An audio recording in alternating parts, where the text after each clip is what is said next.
Continuamos con la última conferencia de esta primera jornada del Pabellón del Conocimiento Inexmoda UPB a cargo de Susana Solken. Susana es licenciada en Sociología de la Universidad de Buenos Aires, Argentina, diplomada en Antropología Social y Política y consultora especializada en tendencias sociales para el sector textil y de la indumentaria. Susana ha creado y dirigido el Instituto de Sociología de la Moda.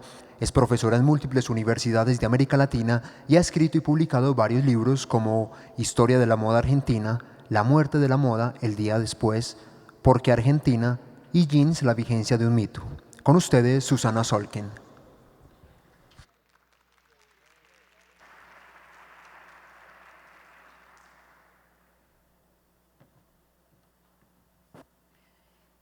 Buenas tardes, buenas noches. Muy contenta de estar acá dando las realidades ampliadas. Y en primer lugar, les quiero contar, porque es la primera vez que doy estas tendencias sociales acá en Colombia, les voy a contar un poco cómo es y qué significa las tendencias sociales y la metodología empleada para que puedan llegar a comprender qué es esto y por qué se llaman realidades ampliadas. Cada año, yo ya desde el año 2002, voy generando, voy construyendo unas tendencias que van hacia el futuro, tendencias que permiten visualizar cuáles son las líneas de acción en perspectiva hacia los próximos años. Son 3 años, siempre trabajo en perspectiva a 3 años en lo que yo llamo micro tendencias sociales, en este caso especial en realidades ampliadas es 2011-2014, y luego tengo una visión mucho más larga, un horizonte que llamaríamos macro tendencia social al 2020. Es decir, que esa macro tendencia social me permite a mí hacer las correcciones necesarias de este pensamiento, de estas líneas de acción. En realidad, esta prospectiva significa una reflexión de problemas hacia futuro. Uno arma un escenario deseable y empieza a trabajar desde el presente para conseguir ese escenario deseable. Las macro tendencias, generalmente, ya les digo, casi hace 9 años que las realizo, a empresas y a diseñadores también. Estas macro tendencias están organizadas en 4 o 5, estas especialmente, en 5 conceptos ejes importantes, y de cada uno de estos ejes y conceptos importantes se desprenden 4 subejes. Parece algo muy estructurado, pero es la única manera de poder comprender la realidad, lo que está aconteciendo en todos estos años, y me parece una manera clara de poder transmitir a los diseñadores, a las empresas y a las marcas qué es lo que va a acontecer en los próximos años. ¿Para qué se hace esto? ¿Para qué sirve y qué relación tiene, en el caso puntual nuestro, con el vestuario, con las modas, con los diseños? Esto sirve no solamente para los diseñadores, sino para todas las producciones éticas y estéticas, porque es una manera de conocer qué es lo que está pasando en el mundo en una etapa como la actual de grandes transformaciones sociales y grandes crisis, y donde se dan relaciones muy críticas entre modelos de sociedades diferentes. Especialmente, ¿por qué el nombre de realidades ampliadas? Ayer, por ejemplo, me preguntaban y creían que realidades ampliadas iba a ser todo el título iba a dar el tono de toda la charla. Realidades ampliadas en realidad significa un link que se hace entre todo lo que hay online, es decir, el mundo virtual y el mundo real.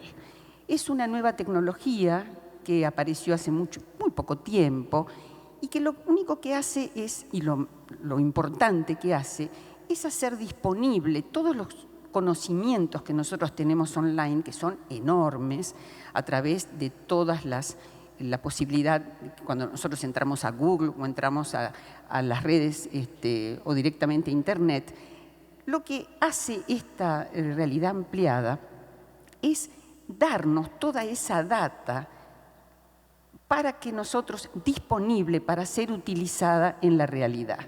Ustedes me dirán, pero siempre uno tiene, cuando entra a Internet, la posibilidad de utilizar lo que hay. Sí, es cierto, pero las realidades ampliadas permiten, les vuelvo a decir, hacer este link, esta unión entre esto que me dice la web y lo que estoy viendo o cualquier situación. Esta definición de link entre la realidad y la realidad virtual la dio el director del centro de Tempere en Nokia, en Finlandia.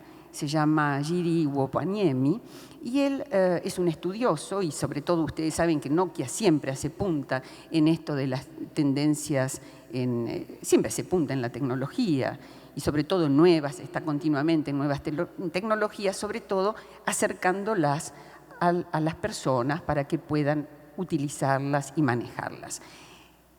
Para darles un ejemplo, sobre todo se trabaja en teléfonos celulares de súper última generación, donde a partir del teléfono celular, ahí se produce este link entre la realidad, lo que yo estoy viendo, y lo que me puede explicar, la explicación de lo que yo estoy viendo. Así, por ejemplo, Telecom Francia, con Lucent, una empresa francesa, Nokia también, hacen teléfonos celulares que directamente, si nosotros los enfocamos, si estamos por ejemplo, yendo en auto hacia un lugar y enfocamos el teléfono celular hacia las montañas que pasan o hacia una ciudad, o directamente, si estamos en un museo, hacia un cuadro, nos da la información impresa en el celular de lo que la disposición de los datos que existen en la web. O sea que es muy, muy interesante. También hay anteojos que tienen cuando uno mira,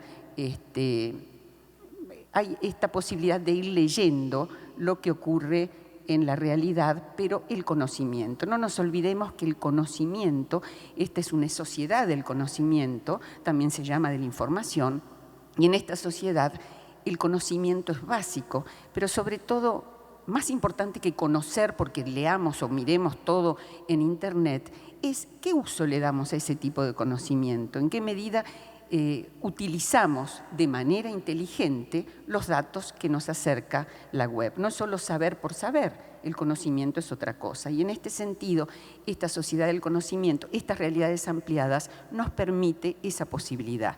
Un concepto que tiene realidades ampliadas es el concepto de inmersión. Nosotros estamos como inmersos, un concepto muy nuevo de la sociedad del conocimiento, en las situaciones, en los contextos, estamos metidos adentro. Este concepto de inmersión lo vimos hace años en Matrix, ¿se acuerdan la película? Lo vemos después en los chicos y los grandes en las PlayStation.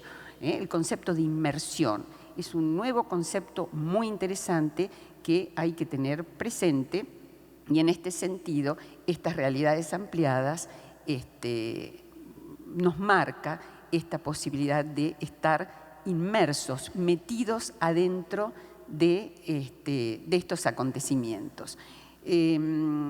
Bueno, después a lo largo vamos a ir hablando. Sé que no se pueden hablar o no se puede no se puede interactuar con ustedes, no podemos hacer preguntas y respuestas porque son muchos, pero vamos a ir desarrollando este concepto. Lo único que quería que tuvieran claro es este concepto de unión entre lo real y lo virtual, de conocimiento de tendencias que van hacia el futuro. ¿Y qué metodología? Porque yo les dije, voy a decirles qué metodología, una cosa que todo el mundo me pregunta. Dice, pero ¿es utópico? ¿Es un invento? No, ni es utópico ni es un invento. Estas perspectivas hacia el futuro se toman de datos que uno va viendo en la realidad y que va incorporando y pensando permanentemente.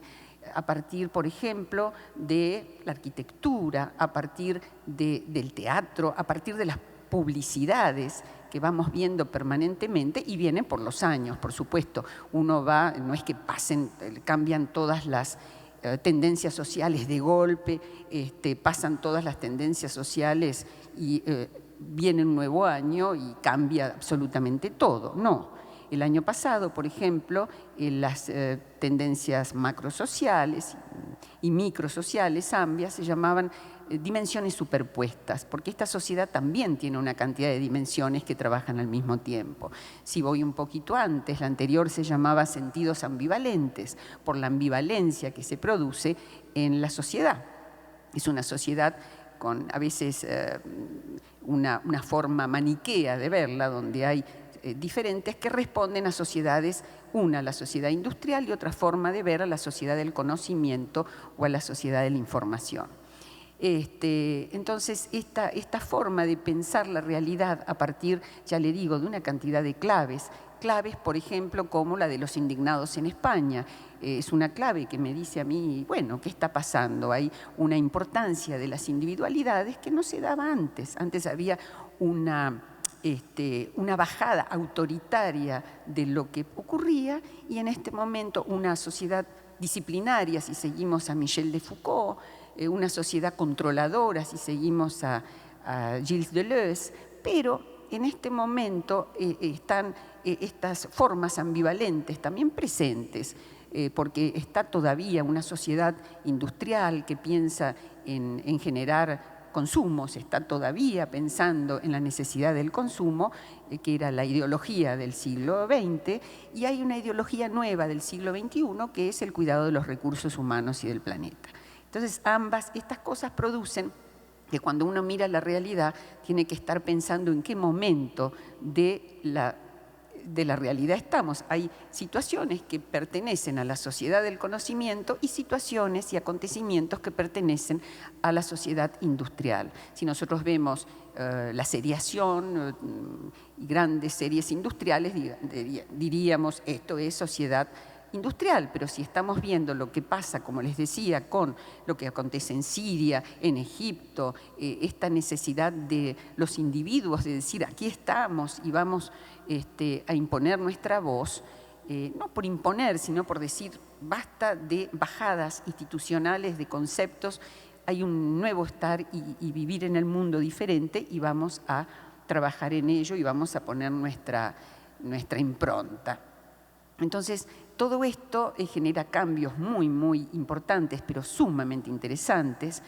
A veces es difícil vivir en épocas tan interesantes porque hay que estar permanentemente alerta y viendo, no dando nada por sentado. Hay que siempre estar pensando desde otra manera. Bueno, una de las primeras grandes líneas, yo les hablé de 5 líneas de acción. La primera es preservación, luego tenemos lo que yo llamo la geometría de la naturaleza, que habla del poder verde, luego está la reconfiguración de todas las situaciones que hay institucionales y demás en la sociedad, luego tenemos toda una problemática, una situación real de comunicación y de informática muy interesante, y otras líneas de acciones, las nuevas formas de hacer negocios, a partir de todo lo demás, a partir de cambios climáticos, y eso lo vamos a ir viendo a lo largo de esta hora y media, donde vamos configurando estas nuevas maneras de pensar, una nueva mirada de ver estas líneas de acción, que les vuelvo a decir, les sirve para pensar los diseños, pensar para los fotógrafos, para los artistas. Todo el mundo gana leyendo, gana en información y en conocimiento, sabiendo hacia dónde se va a dirigir la sociedad. No es una bola de cristal que yo tengo, es verdad, viajo permanentemente, es verdad que miro permanentemente todo lo que acontece en el mundo, analizo, es verdad que veo, como les decía antes, la publicidad, los arquitectos, los artistas, Y a partir de eso se van generando estas líneas que es como una cabalgata de una ola, un año a otro año, esas tendencias se van enhebrando y uno va armando todas unas líneas hacia el futuro interesantes. A veces la palabra futuro es media complicada, pero la verdad que finalmente la prospectiva no es otra cosa que diseñar el futuro a partir de escenarios deseables. Uno en este momento dice, bueno, un futuro muy deseable y interesantísimo que está muy unido a la ideología del siglo XXI, es el cuidado de los recursos, la sustentabilidad. Entonces, en cada una de las imágenes o de las acciones que nosotros tengamos, vamos a ir hablando de sustentabilidad. ¿Por qué? Porque es la ideología que sostiene el accionar del siglo XXI. La ideología que sostenía el accionar del siglo XX no era el cuidado de los recursos humanos y del planeta, sino al contrario, la producción y el consumo, obviamente.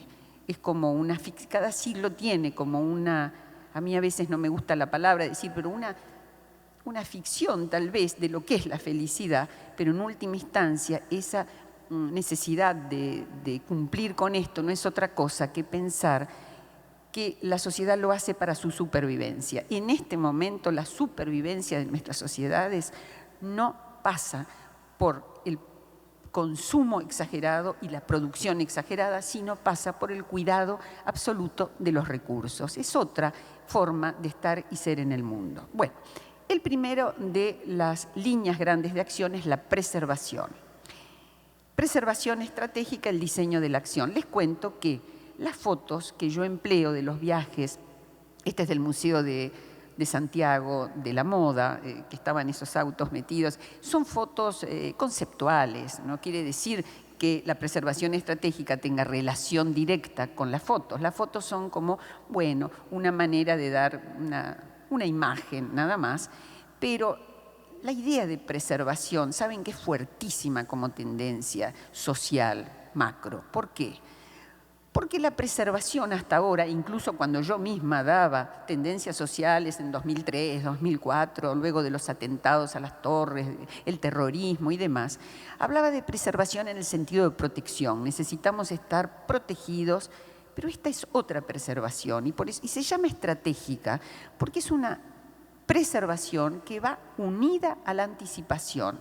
Nosotros debemos anticiparnos para preservarnos de lo que ocurre. Preservarnos por ejemplo, en la salud. Vamos a ver todas las líneas de preservación como en las estrategias directamente de estrategias de acción. Debemos diseñar la acción y pensar a nivel de futuro, pero una preservación es un cuidado de nosotros mismos. Y ese cuidado ya no es, si vamos a la moda, nos acordamos, en el año 2003, 2004, las tendencias de moda tenían, por ejemplo, primero el oscuro por luto de las guerras de Irak, cuando sabemos que los principios de siglo siempre tienen colores blancos. Sin embargo, siglo y de milenio encima. Sin embargo, era así. Si ustedes se acuerdan, en el 2003, 2004, las tendencias tenían cuellos de protección muy altos. Era toda unas colecciones donde venían grandes protección en los diseños de la moda. Y de los diseños venían con protección. En esto es otra cosa. Esto es la preservación, les vuelvo a decir, para la anticipación. La primera de estos subejes es la mirada en perspectiva, futuros abiertos. Es muy interesante esto de la mirada en perspectiva. Yo insisto en la perspectiva, una disciplina que nació en el año 1960, en el siglo XX, a partir de la escuela francesa, con Gaston Berger, que es el primero que dijo, pero se puede diseñar el futuro y se pueden resolver los problemas a nivel de futuro trabajando para lograr. Esta mirada en perspectiva, indudablemente yo lo vi, por ejemplo, ayer estuve en el Museo de Antioquia y vi la plaza y vi una mirada al futuro que habían tenido los urbanistas en el año 2000. Me contaban que habían demolido una cantidad de casas viejas y tuvieron un sueño de hacer una utopía. No, hicieron un diseño reflexivo de problemas, dijeron esto no puede ser y vamos a acondicionar y hacer un lugar sumamente de urbanización. Y lo mismo que visité la vez anterior que había venido, cuando la biblioteca está en este cable carril, o sea que han urbanizado ese barrio de manera maravillosa, que incluso se está copiando la Argentina, se está copiando incluso Brasil de esta urbanización.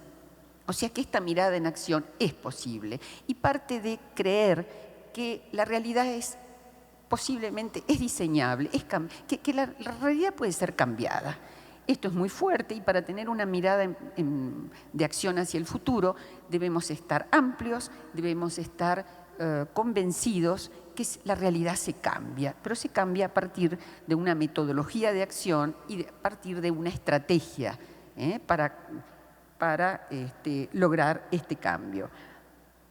Otra de las líneas que tenemos que ver, es decir, no solamente en estos 3 años tenemos que trabajar siempre en prospectiva, con una mirada para arreglar y solucionar los problemas, sino que también debemos tener algo que antes era mala palabra. Nadie hablaba de la autorreferencia, era no seas autorreferente, todo el mundo decía. Y cuidado con la interioridad, que decía nada, al contrario, todas las pautas venían de instituciones que marcaban desde el exterior. Sin embargo, ahora hay un autor que me parece interesantísimo, que se llama Jacques Attali, un francés, que dice que la naturaleza actual, la condición humana, se puede representar ahora a partir del laberinto. El laberinto es un símbolo muy fuerte y el laberinto, que está presente en las mitologías, pero también en la realidad, dice la condición humana, estamos ahora en un laberinto. Y para salir del laberinto, hay que buscar el centro del laberinto. Jorge Luis Borges, un escritor muy conocido que trabajaba muchísimo los laberintos, él decía en su obra que todo laberinto tiene un centro interesante que lo genera y una arquitectura que lo organiza, ¿no? El laberinto, típico también del Renacimiento, esos jardines con laberintos. La vida actual es un laberinto y para salir del laberinto se necesita buscar el centro, y el centro no es otra cosa que la interioridad y la luz que hay en la interioridad. ¿Qué es esto que estamos viendo? Esto es una imagen. Dicen, bueno, el mismo Jacques Attali dice en este momento, y esto es fuerte lo que voy a decir, ya no importa tanto tener cantidades de fábricas, tener capitales enormes, lo que importa es conocer las leyes del laberinto. Y las leyes del laberinto incluyen esta autorreferencia, pero sobre todo incluye estar libres como para ser guiados de manera fluida por la vida. Acá vemos, esta es una obra de un brasilero que se llama Cildo Meireles, y él hizo esta obra que me pareció que puede explicar muy bien lo que significa las leyes del laberinto. ¿Por qué es un laberinto? Es un laberinto que tiene en el centro, acá lo ven, un cubo transparente, habita como en ese centro un centro lumínico que lo ilumina, pero para llegar a ese centro hay que atravesar, por eso la obra se llama Through, hay que atravesar una cantidad de obstáculos donde hay vidrio molido, hay pescaditos también, o sea que es como una metáfora de la vida, ¿no? Que uno tiene que atravesar todo esto para llegar al centro, y lo tomé como una metáfora de esta subeje de la interioridad y la autorreferencia. Entonces estas leyes del laberinto, dice también Jacques Attali, en la pirámide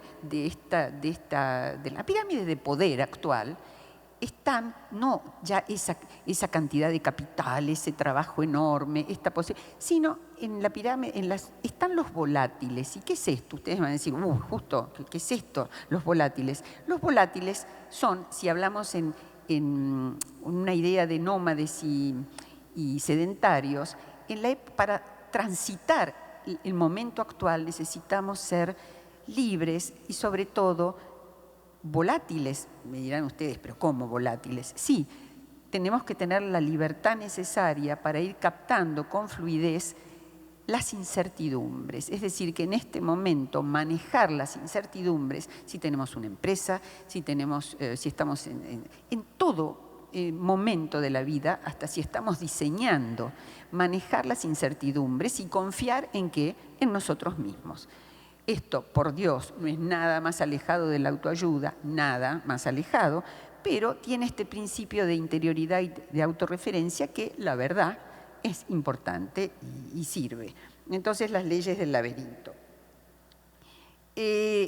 Otro de los subejes importantes que tenemos que tener presente en estos 3 años son lo que yo llamo ahora aproximaciones auténticas o comunidades, la formación de comunidades. Esto era, bueno, una deliciosa imagen de Pomerode, un lugar muy lindo, donde hay una escuela de diseño que yo voy a enseñar, que se llama Orbitato, y esto era el día de Pascua, así como en comunidad se habían unido todos los alemanes, es una comunidad de alemanes, y cómo habían pintado a través de esos huevos de manera artesanal, y me pareció muy interesante porque estas aproximaciones auténticas sirven para estar unidos. Ustedes saben que en este momento dejó de tener importancia, y esto también es muy fuerte, el diseñador estrella, el arquitecto estrella, el único, el ególatra, el egocéntrico. Yo he visto, por ejemplo, construcciones de Calatrava, un enorme e importantísimo arquitecto que se inspiraba en su propia obra, pero Calatrava no hacía caso de los contextos, no hace caso de los contextos, hace su obra que uno la reconoce en todos lados, lo mismo Frank Gehry con el titanio, uno lo va reconociendo en todos lados, pero no está nada que ver con el contexto, está directamente asociado a su propia obra, o sea que hay un cambio en este momento, ya no es tanto ser egocéntrico o por más que uno sea un enorme artista, sino ir adaptando la propia obra a los contextos. Por eso, y después lo vamos a ver, la importancia de los contextos, ¿no es cierto? Es el contexto lo que me está dando la significación cultural y todo de los objetos y demás. O sea que, en este sentido, por ejemplo, Chile, no sé si acá habla algún chileno, tiene un arquitecto maravilloso que se llama Alejandro Aravena, un joven, que es muy de vanguardia, porque sinceramente adaptó la arquitectura ya no a esos edificios enormes tipo Dubái, altísimos, peligrosísimos, con el famoso terremoto que rompió buena cantidad de la arquitectura chilena, sino que al contrario hizo una arquitectura sólida, distinta, con lo cual uno dice, bueno, está al contexto. O sea que la formación de comunidades y no de individualidades. Eso es importante y viene, es decir, uno dice, pero ¿cómo? Hay una sociedad que tiende a la individualidad, es cierto, lo vemos, pero es una individualidad absoluta, egocéntrica, yo soy yo. No, es una individualidad que está orientada hacia las comunidades, orientada hacia el trabajo colectivo, formando colectivos de individuales, de mentes individuales. Ya no importa entonces lo que yo puedo generar únicamente como designer, estrella o como todo lo que quiera hacer desde la soledad de mi propio trabajo, sino importa formar colectivos donde uno genere redes de acción. Y vaya, por ejemplo, si las redes sociales no son redes de acción. O sea que es otra manera de pensar. Cuidado, una sociedad orientada a las individualidades, pero una sociedad orientada a las individualidades trabajando en equipo, trabajando en colectivos de conocimiento. Está difícil en este momento, sabemos que el conocimiento se duplica cada 5 años. O sea que cada 5 años, si nosotros creíamos que teníamos la exactitud de nuestro conocimiento, bueno, en 5 años se duplica y con lo cual nos desarticula.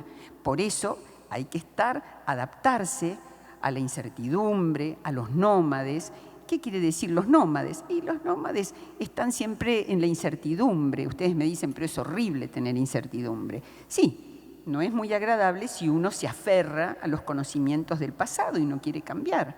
Me ha pasado a mí con la moda. ¿Cuántas décadas hablando de la moda como top? Y ahora me doy cuenta, es la moda fabulosa, pero tiene que compartir la moda con otros colectivos de acción diferentes, como puede ser todo el diseño sustentable, como puede ser